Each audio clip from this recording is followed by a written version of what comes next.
Ça y est, cette fois la pluie arrive. Après plusieurs semaines sans véritable précipitation, il était temps, car les cours d'eau sont déjà au plus bas.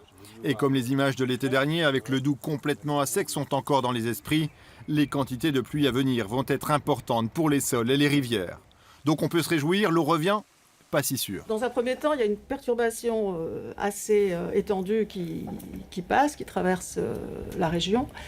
Et derrière elle, il y a ce qu'on appelle la traîne. C'est après une perturbation importante, cette situation changeante, instable, avec des averses en météo, ça veut dire des petites pluies localisées, en général pas très longues, et qui peuvent tomber à un endroit et pas à un autre.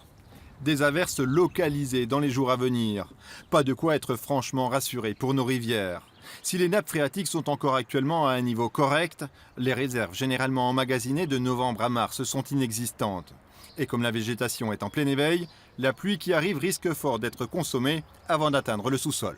C'est ce qu'on appelle l'évapotranspiration. Donc pour leur croissance, les végétaux vont aller puiser de l'eau et des nutriments dans le sol, donc vont avoir une consommation d'eau sur les premiers mètres de sol. Donc évidemment, quand il pleut, il y a une partie de cette eau-là qui ne va pas s'infiltrer jusqu'au réservoir des nappes et qui va être mobilisée directement par la végétation.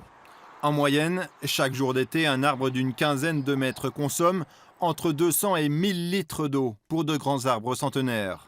De quoi mieux comprendre pourquoi, malgré les violentes pluies orageuses en période de sécheresse, les cours d'eau restent à sec.